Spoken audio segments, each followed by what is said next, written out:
ડેડિયાપાડા ઉજવણી સમિતિના કાર્યક્રમમાં અહીં ઉપસ્થિત તમામ વડીલો, માતા બહેનો, યુવાનો, ભૂલકાઓ, તમામ જે પણ ક્રાંતિકારી અહીં ઉપસ્થિત થયા છે, સૌને મારા સેવા જોહાર છે. ઉલગુલાલ જિંદાબાદ છે.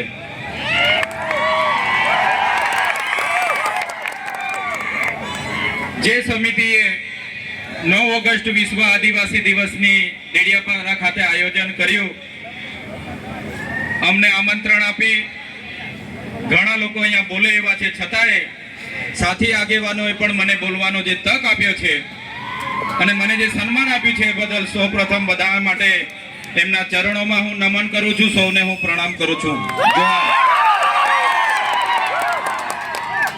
આપણે દર વખતે 9 ઓગસ્ટ ઉજવીએ છીએ, હજારોની સંખ્યામાં ભેગા થઈએ છીએ, નાચીએ છીએ, કૂદીએ છીએ, બૂમ બરાડા કરીએ છીએ, પણ આટલી મોટી વસ્તી હોવા છતાં, આટલી એકતા હોવા છતાં જે અત્યાચારો આપણા પર થયા છે એને પણ આપણે નહીં ભૂલવા જોઈએ.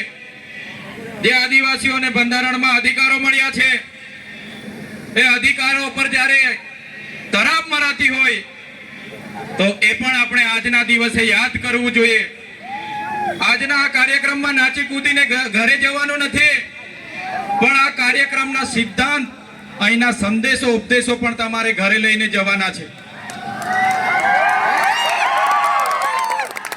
મિત્રો, 2 દિવસ પહેલાની ઘટના છે. કેવડિયા ખાતે 2 યુવાનોને, જયેશભાઈ સાનાભાઈ તડવી, સંજયભાઈ ગજેન્દ્રભાઈ તડવી, ઢોરમાર મારવામાં આવે છે. આખી રાત કપડા ઉતારીને બાંધીને ઢોરમાર મારવામાં આવ્યો અને બીજા દિવસે FIR માં પણ એમના મજૂરોને રજૂ કરવામાં આવ્યા. અને દુઃખ અમને ત્યારે થયું કે પોલીસ અધિકારીઓ એ યુવાનો મરણ થયા છતાંય એવું સ્ટેટમેન્ટ આપ્યું કે આ યુવાનો અહીંયા ચોરી કરવા માટે આવ્યા હતા. શું આદિવાસીઓ ચોર છે? કેવડિયામાં અમારી જમીનો છીનવાયેલી છે, અમારા લોકો વિસ્થાપિત થયા છે અને દુર્ભાગ્ય અમારું એ છે કે ત્યાં અમને ચોર સાબિત કરવામાં આવે છે. અમે ક્યારે સાખી નથી લેવાના. જે લોકોએ અમને ચોર કીધા છે, આવનાર દિવસમાં એનો જવાબ પણ એ લોકોએ આપવો પડશે, એનો ખુલાસો પણ એ લોકોએ કરવો પડશે. 13 તારીખે 5 દિવસનું બેસણું કેવડિયા ખાતે એ લોકોનું રાખ્યું છે એમના પરિવારોએ. ત્યારે એ લોકોની આપવીતી જોઈને, એ યુવાનોને જે રીતે મારવામાં આવ્યા એ જોઈને ખરેખર એટલી બેરહેમીથી આદિવાસી યુવાનો પર અત્યાચારો થયા છે. ત્યારે આ 13 તારીખે આજના મંચ પરથી તમને આહવાન કરું છું, કેવડિયા વાળા એકલા નથી, એમની સાથે ડેડિયાપાડાના લોકો પણ છે. 13 તારીખે આખું કેવડિયા અમે ભરી દઈશું. તૈયાર છો બધા? પોલીસના મિત્રોને પણ કેમ છું, ઘણા પોલીસ અધિકારીઓ આપણા સમાજના છે, એમને પણ હું આજના મંચ પરથી કેમ છું. તે દિવસે કેવડિયા જતા વચ્ચે નાકા આવશે ને તો તમે જાણો ને તમારું કામ જાણે. આદિવાસી સમાજ અંગ્રેજો સામે પણ ઝૂક્યો નથી. આજે ગોરા અંગ્રેજોને કાળા અંગ્રેજો, આદિવાસી અમે એટલા માટે ગર્વ અનુભવીએ છીએ. અમે અહીંયા અનાદિકાળથી વસીએ છીએ. અહીંના અમે મૂળ નિવાસી છે, મૂળ માલિકો છે. આજે અમને વનવાસી કહેવામાં આવે છે, વનબંધુ કહેવામાં આવે છે. અમે આદિવાસીઓ છે, હજારો વર્ષોથી વસનારા આદિવાસીઓ છે. અમે જે વખતે આ વિસ્તારોમાં, આ દેશ પર જે વખતે મુગલોનું આક્રમણ થયું, હુણોનું આક્રમણ થયું, ફ્રેન્ચોનું આક્રમણ થયું, પોર્ટુગીઝો આવ્યા, અંગ્રેજો આવ્યા, ત્યારે પણ આદિવાસીઓએ ગુલામી નથી સ્વીકારી. સ્વાયત્ત રાજ હતો, અમારા રજવાડા હતા. રાજપીપળાનો ઇતિહાસ જોઈ લો. નાંદોદ અમારા નંદ ભીલની નગરી હતી. સાગબારા અમારા કુંવર વસાવાનું રજવાડું હતું. ભેલાદાબમાં અમારા રાજા પાંઠા વિનોદેવનું રજવાડું હતું. અમારા રજવાડાઓને યેન પેન પ્રકારે હેરાન પરેશાન કરીને ખદેડીને આજે અમને આદિવાસીઓને વિભાજિત કરવામાં આવ્યા છે. તમે રામાયણ વાંચી લેજો. રામાયણના પહેલા પાને આદિવાસી વાલ્મીકીનો ઉલ્લેખ હશે, સબરીનો ઉલ્લેખ હશે, હનુમાનનો ઉલ્લેખ હશે, નિર્સાદનો ઉલ્લેખ હશે. આ અમારા આદિવાસી અમારા પૂર્વજો છે. તમે મહાભારત ઉઠાવીને વાંચી લેજો. જે એકલવ્ય છે અમારા આદિવાસીના પૂર્વજો છે.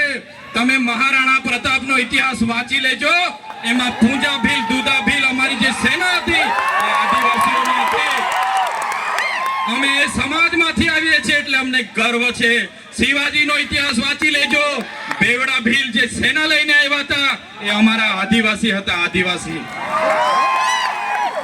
અંગ્રેજો સામે સૌપ્રથમ કોઈ લડ્યા હોય 35 વર્ષ સુધી ટાટિયા ભીલ લડ્યા હતા, ખાજિયા નાયક લડ્યા હતા, તિલકા માઝી લડ્યા હતા, બિરસા મુંડા લડ્યા હતા. એ સમાજમાંથી અમે આવીએ છીએ. આઝાદીમાં ગુરુ ગોવિંદસિંહ માનગઢ ખાતે 1500 આદિવાસીઓનો સમૂહ મળ્યો. અંગ્રેજોએ ગોળીબાર કરીને હત્યાકાંડ કર્યો. 1500 આદિવાસી મરી ગયા. આજે ઇતિહાસમાં અમારા આદિવાસીઓને જગ્યા નથી મળી. અમે ક્યારે સાખી નથી લેવાના. જે રીતે આદિવાસીઓ સાથે અન્યાય થયો, આજે દેશમાં આઝાદીનો અમૃત મહોત્સવ મનાવવામાં આવે છે. કરોડો રૂપિયાના તાઇફાઓ કરવામાં આવે છે. આદિવાસી વિસ્તારમાં મોટા ડેમો બનાવી દેવાથી, આદિવાસી વિસ્તારમાં મોટા સ્ટેચ્યુ બનાવી દેવાથી, રોડ હાઈવે બનાવી દેવાથી આદિવાસીનો વિકાસ થવાનો નથી. આદિવાસીઓને ડેમનું પાણી આપો, સારી શાળા આપો, સારી કોલેજ આપો, સારા ડોક્ટર આપો, સારી યુનિવર્સિટી આપો, તો જ આદિવાસીનો વિકાસ થવાનો છે. આજે ગુજરાતમાં 15% આદિવાસીઓ વસે છે. દેશમાં 8% આદિવાસીઓ વસે છે. દરેક ક્ષેત્રોમાં અમારી સાથે અન્યાય થયો છે. જે પણ સરકારો આવી માત્ર ને માત્ર મત બેંક તરીકે આદિવાસીનો ઉપયોગ કર્યો છે. આજે તમે કોર્ટમાં જજો, કોર્ટમાં જે જજો બેસે છે, આજે ગુજરાતમાં અમે 15% છે તો 100 જજમાંથી 15 જજ આપણા હોવા જોઈએ કે નહીં હોવા જોઈએ? આઈએસ આઈપીએસ આપણા 15 હોવા જોઈએ કે નહીં હોવા જોઈએ? મામલતદાર, ટીડીઓ, કલેક્ટર અમારા 15 હોવા જોઈએ. તે આજે નથી. એ હવે આવનાર દિવસોમાં આદિવાસી સમાજે જાગવાનું છે. આટલી મોટી સિટીઓમાં રિયલ એસ્ટેટ બને છે. રિયલ એસ્ટેટના બિલ્ડરો કોણ છે? કેટલા આદિવાસીઓ રિયલ એસ્ટેટના બિલ્ડરો છે?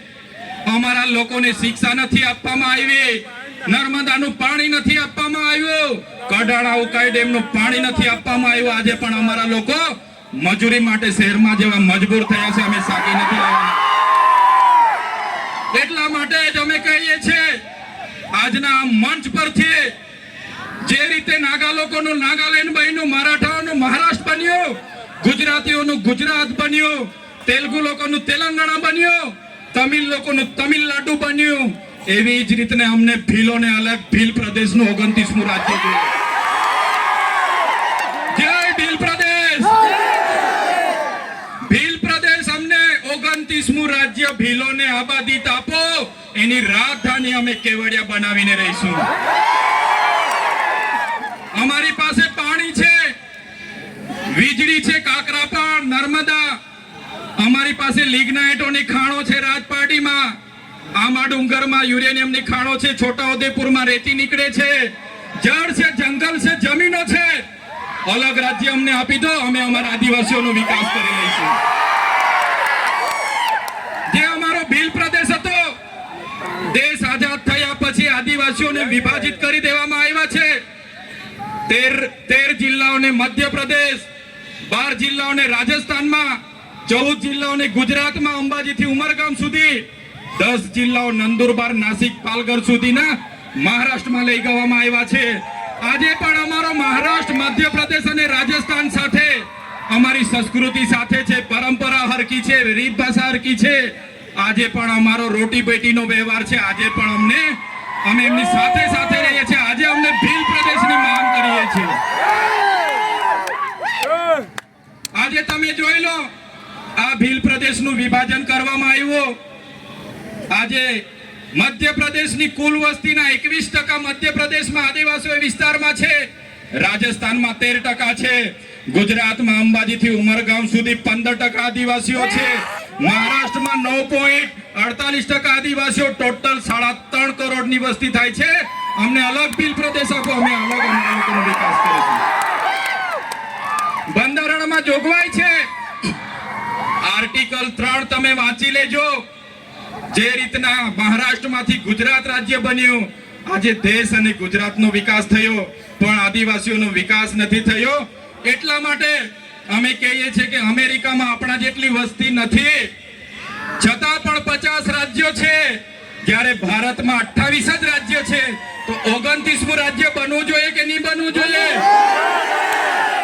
બનવું જોઈએ. એની રાજધાની કેવડિયા હશે. આખું મંત્રીમંડળ અને મુખ્યમંત્રી, અહીંનું આખું અધિકારી ગણ, અહીંનું પોલીસ તંત્ર તમામમાં આદિવાસી હશે, તો જ અમારા આદિવાસીઓનો વિકાસ થશે. એટલા માટે જેટલા પણ અન્યાય અત્યાચાર થયા છે, ડેડિયાપાડા વાળાને એવું લાગશે, ઝઘડિયા વાળા સાગબારા વાળાને લાગશે, કેવડિયા વાળાને મારી નાખે, આપણે શું? પણ નહીં. આજે કેવડિયા વાળાનો વારો છે, કાલે માલસામોટ વાળા પણ તૈયાર રહેજો માર ખાવા માટે. એના પછી 2 મોગરા વાળા તૈયાર રહેજો, બધાનો વારા પરથી વારો આવવાનો છે. એકલ દોકલ બધાનું કામ લેશે આ લોકો.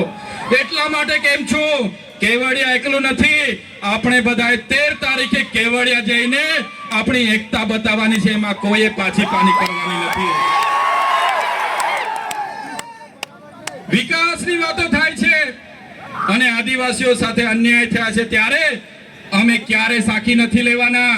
આજે તમને એટલા માટે અમારે કહેવું પડે છે કે આપણા સમાજના લોકો પાર્ટી પક્ષમાં છૂટાછવાયા થઈ ગયેલા છે, અલગ અલગ સંગઠનોમાં, અલગ અલગ ધર્મ સંપ્રદાયોમાં, પણ કોઈ બી પાર્ટીમાં હોય, સમાજની વાત આવે ત્યારે આપણા બધા લોકોએ ભેગા થવું જોઈએ. આજે ભેગા નથી થતા, એ બડી દુઃખની વાત છે. દુઃખની વાત છે, આપણે ભેગા નથી થતા. અમે આ જાહેર મંચ પરથી કહીએ છીએ, જે દિવસે આદિવાસીઓના અવાજ બનતા અમારી પાર્ટી અમને રોકશે, એ દિવસે સૌથી પહેલા પાર્ટીના પાટિયા ઉતારીને અમે મૂકી દઈશું.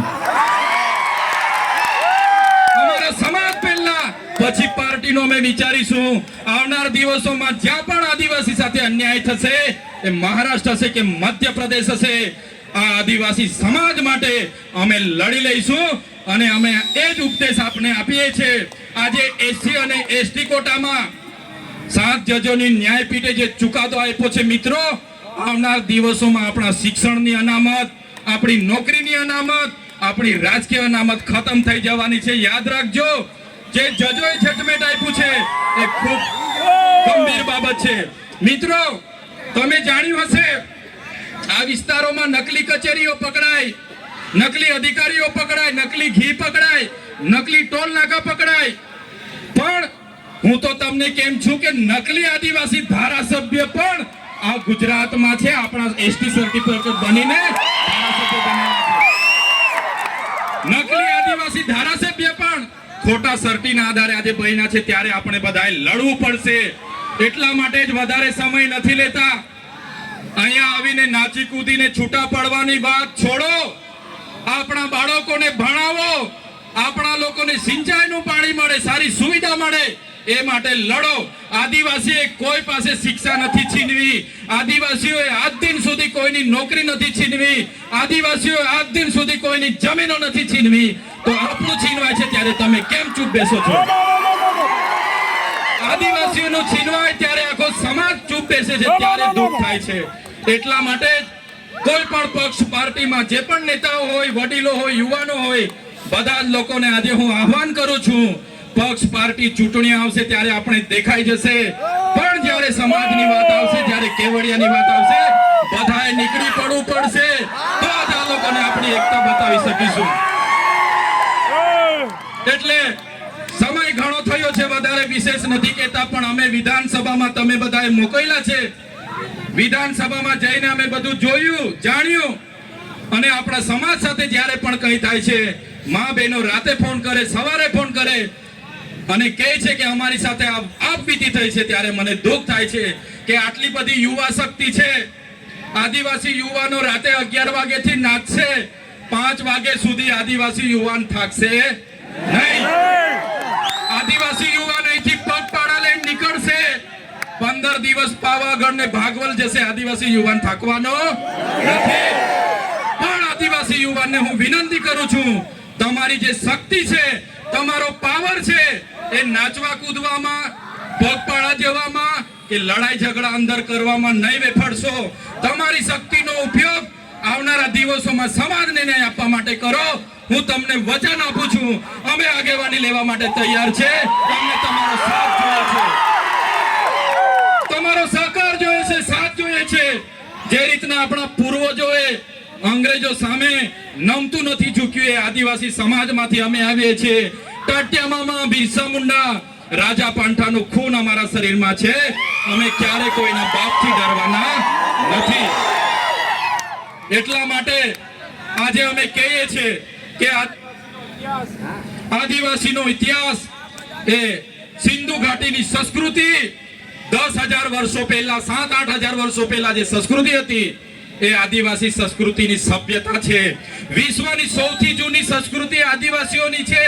આજે અમેરિકા, આફ્રિકા, બ્રાઝિલ, ઇન્ડોનેશિયા તમામ દેશોમાં આજે આદિવાસીઓ ધામધૂમથી 9 ઓગસ્ટ વિશ્વ આદિવાસી દિવસ ઉજવે છે. ત્યારે એક આદિવાસી સમાજના લીડર તરીકે, તમારા પ્રતિનિધિ તરીકે આજના કાર્યક્રમમાં તમને મેં સેવા જોહાર કરું છું. આવનાર દિવસોમાં ઉલ ગુલાલ જિંદાબાદ કરવું પડશે તો તમારે બધાએ સાથ સહકાર આપવું પડશે. મિત્રો, આજના કાર્યક્રમના મંચ પરથી કહેવા માંગુ છું, ઘણા વર્ષોથી લડેંગે જીતેંગે, મુર્દાબાદ જિંદાબાદ. હવે મુર્દાબાદ જિંદાબાદ કરવાનું થતું નથી. હવે કોઈ બાબતમાં આવેદન પત્ર આપવાના થતા નથી. લડેંગે જીતેંગે જિંદાબાદ મુર્દાબાદ કરવાનું થતું નથી. જ્યારે પણ આદિવાસીઓ સાથે અન્યાય થશે, અત્યાચાર થશે, આદિવાસીના હક અધિકાર માટે ખોચવી લેવા માટે હવે આપણે બધા તૈયાર થઈ જવું પડશે. ત્યારે આજના કાર્યક્રમમાં મને આમંત્રણ આપ્યું, મારું સન્માન કર્યું, મને બોલવા માટે ઘણા હજારો યુવાનો બોલી શકે એવા છે, છતાં મને તક આપી એ બદલ મેં તમારો ખૂબ ખૂબ આભાર માનું છું. અહીંયા ઉપસ્થિત આદિવાસી સમાજના તમામ સરપંચો, તમામ તાલુકા સભ્ય, જિલ્લા સભ્ય, પક્ષ પાર્ટીના જેટલા પણ આગેવાનો અહીંયા પધારેલા હોય, એ ભાજપના હોય, કોંગ્રેસના હોય, આપના હોય કે બાપના હોય કે બીડીપીના હોય, બધાને મારા જોહાર. જય આદિવાસી.